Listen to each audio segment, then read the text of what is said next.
guddigii loo xil saaray dhexdhexaadinta iyo xal u raadinta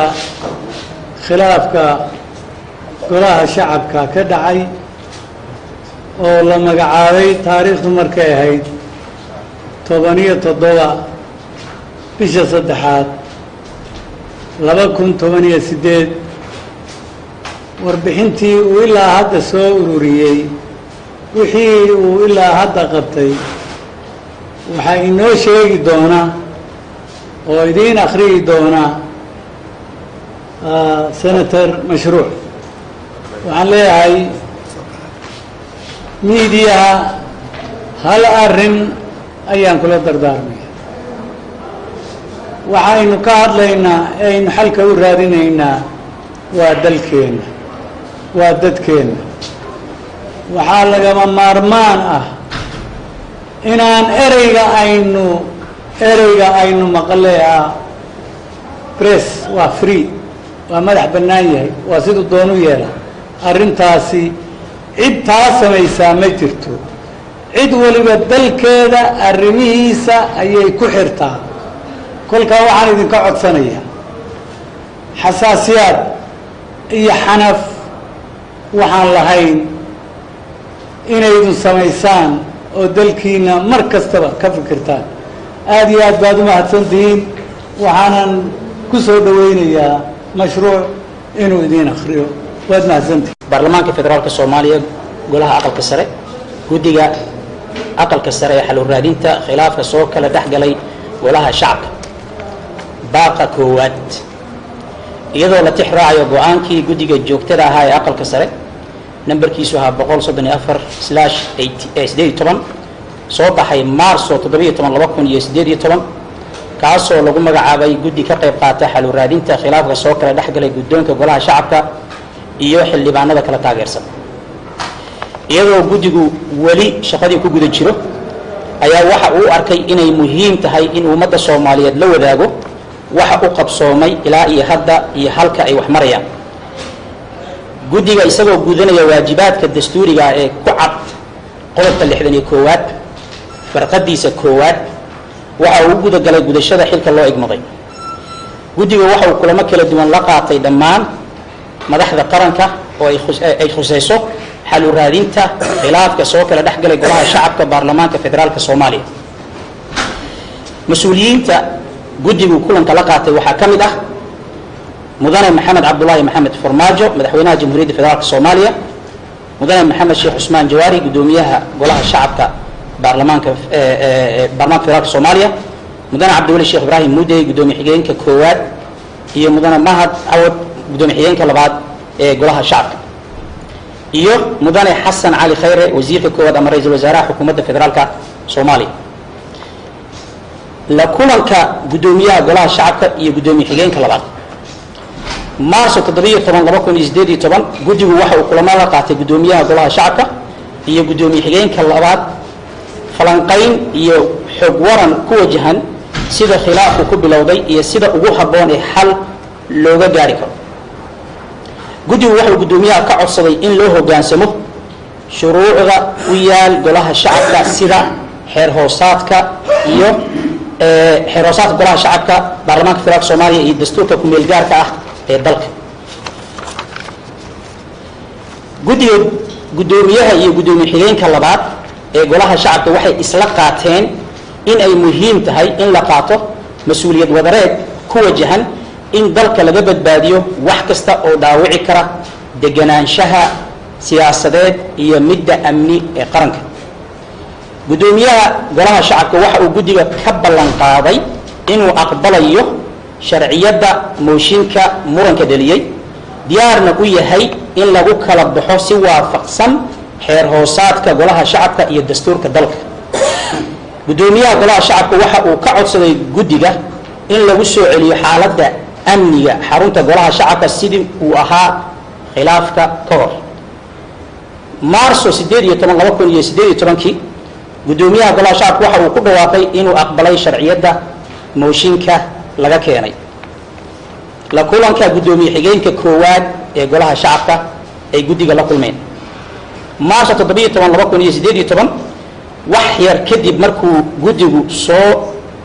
usoo dhammaaday kulankii guddoomiyaha golaha shacabka iyo ku-xigeenkiisa labaad waxa uu kulan kale oo gaar ah la qaatay guddoomiye xigeenka koowaad ee golaha shacabka oo aanu ka wada hadalnay nuxurka muranka hareeyey golaha shacabka iyo sidii loo xalin karo. guddoomiye xigeenka koowaad waxa uu sheegay inuu khilaafka salka ku hayo diidmada guddoomiyaha golaha shacabka ee sharciyadda mooshinka laga keenay. guddoomiyaha waxa uu ku wargeliyey guddigu waxa uu ku wargeliyey guddoomiye xigeenka koowaad in ay la kulmeen guddoomiyaha golaha shacabka uguna baaqeen inuu u hoggaansamo xeer hoosaadka golaha shacabka iyo dastuurka, sidaas darteedna uu aqbalay sharciyadda mooshinka laga keenay. guddiga waxa uu tala ahaan u soo jeediyey guddoomiye xigeenka koowaad qodobadan soo socda: in uu ka qayb qaato sidii ilaalada xarunta golaha shacabka loogu soo celin lahaa sidii ay ahayd khilaafka ka hor, inuu ka shaqeeyo qabashada shirka guddiga joogtada ee golaha shacabka si loo agaasimo habraaca mooshinka ka yaal guddoomiyaha golaha shacabka si waafaqsan qodobka 9aad farqadiisa 4 ee xeer hoosaadka golaha shacabka, kaasoo qeexaya in muddo 10 cisho gudahood lagu qabto. guddoomiye xigeenka koowaad waxa uu guddiga ka ballan qaaday inuu labada qodob ka howlgeli doono isagoo kaashanaya lana tashanaya dhinacyada ay khusayso. la kulanka guddiga ay la kulmeen ra-iisul wasaaraha jamhuuriyadda federaalka soomaaliya maarso 18 2018 guddigu waxa uu kulan la qaatay wasiirka koowaad ama ra-iisul wasaaraha jamhuuriyadda federaalka soomaaliya. kulankaasi oo laga wada hadlay khilaafka golaha shacabka iyo sida looga hortegi karo inaysan saamayn habsami u socodka hanaanka dowladnimo.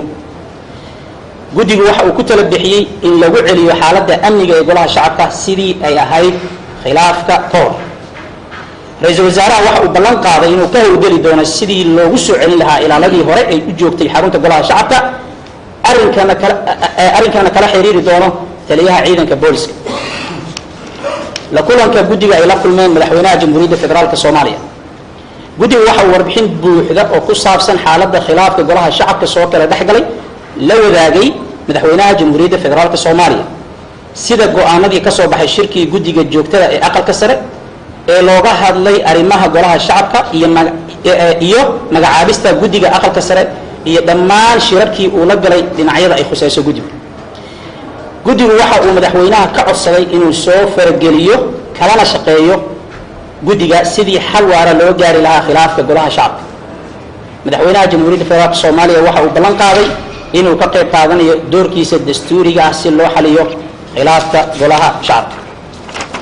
kala soo jeedinta guddiga. guddigu waxa uu ka codsanayaa dhinacyada khilaafka soo kala dhexgalay ee golaha shacabka inay joojiyaan dhammaan ololaha siyaasadeed iyo fariimaha warbaahinta la isku weydaarsanayo ee ku wajahan khilaafka mooshinka ka dhashay inta xal laga gaarayo arrimaha kale ee la xiriira khilaafkan. guddigu waxa uu soo dhaweynayaa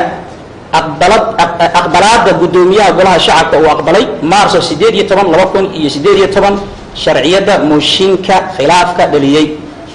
guddigu waxa uu ugu baaqayaa guddoonka golaha shacabka in la qabto shirka guddiga joogtada ah sida ugu dhaqsaha badan si loo agaasimo habraaca mooshinka ka yaal guddoomiyaha golaha shacabka. guddiga aqalka sare ee ka qayb qaadanaya xalinta khilaafka golaha shacabka waxa uu ballan qaadayaa inuu diyaar u yahay inuu korjooge ahaan uga qayb qaato shirka guddiga joogtada. guddiga waxa uu soo jeedinayaa in mooshinka maamulkiisa loo maro si waafaqsan qodobka 65aad farqadiisa 4 ee dastuurka federaalka soomaaliya iyo qodobka 9aad farqadiisa 4 ee xeer hoosaadka golaha shacabka ee baarlamaanka federaalka soomaaliya. guddiga wuxuu mar labaad u soo jeedinayaa xukuumadda codsigii ahaa in ciidankii sugayay ammaanka golaha shacabka lagu celiyo sidii uu ahaa khilaafka golaha shacabka ka hor. gunaanad. guddigu waxa uu mahad celinayaa dhammaan mas-uuliyiintii qaranka ay soo dhaweysay una fududeysay guddiga howlaha xalinta khilaafka oo ee guddigu ku howlan yahay oo ugu horeeya madaxweynaha jamhuuriyadda federaalka soomaaliya, guddoomiyaha golaha shacabka iyo ku-xigeenadiisa iyo ra-iisul wasaaraha iyo xubnaha golaha shacabka.